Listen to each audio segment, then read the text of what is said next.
¿Qué es un signo? ¿Será un grupo musical?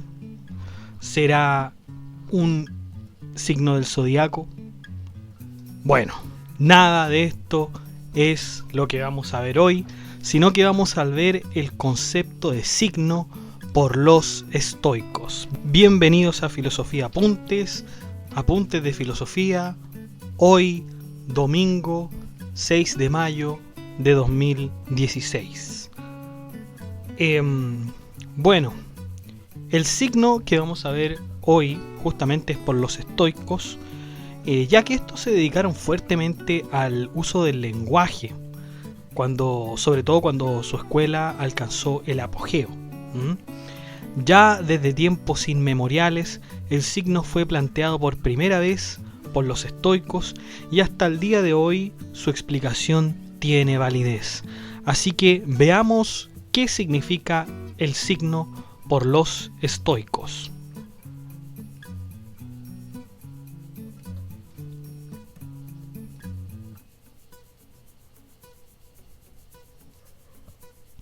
Bueno, los estoicos definieron el signo como aquello que parece revelar algo. Aquello que parece revelar algo de manera general. Por otro lado, también la definieron como aquello que indica una cosa oscura. Aquello que indica una cosa oscura. De este modo, los signos se clasifican de dos maneras en la filosofía estoica. Recordatorios, cuando las cosas son ocasionalmente oscuras. Por ejemplo, el humo que es del fuego. Por lo tanto, el humo es signo del fuego. ¿Se dan cuenta? Y también hay otra clasificación de signo, que es el indicativo. Es decir, son signos que no se observan nunca con la cosa indicada.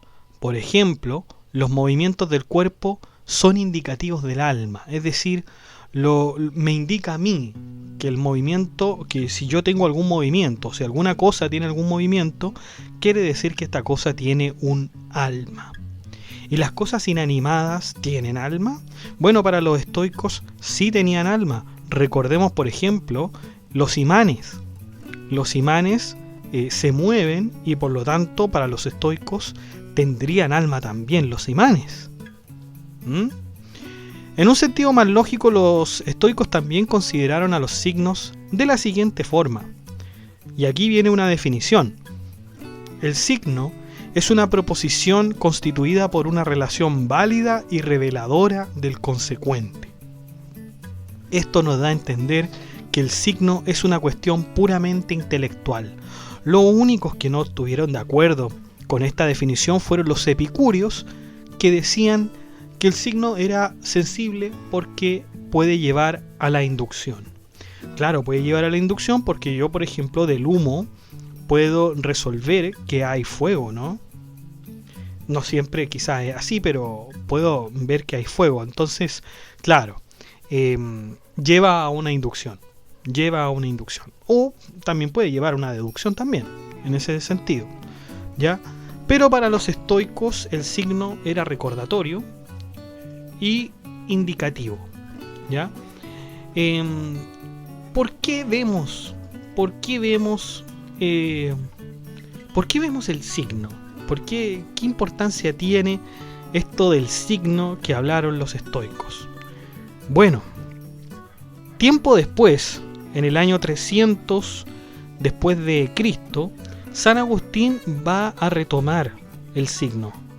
Va a retomar el concepto de signo y le va a añadir algunas otras cosas. Por ejemplo, el significante, el signo y el significante, que va a ser muy importante para el lenguaje semántico, ¿no? El significado de las palabras. Por lo tanto, es importantísimo el concepto de signo. Y ya hablando un poco más cerca de nuestra historia contemporánea, fíjense que los signos es también un tema tratado por un psiquiatra llamado Jacques Lacan. Jacques Lacan, que seguramente si usted es un poco más avanzado en filosofía, habrá escuchado de él. Y bueno, Jacques Lacan tenía un aforismo, es decir, tenía una frase que decía que la realidad estaba señalizada. La realidad estaba señalizada. ¿Y por medio de qué? Obviamente por medio de signos o de símbolos. Por lo tanto, este concepto, chicos, de signo hay que tenerlo muy presente. Hay que tenerlo muy presente sobre todo en la lógica y en la filosofía del lenguaje.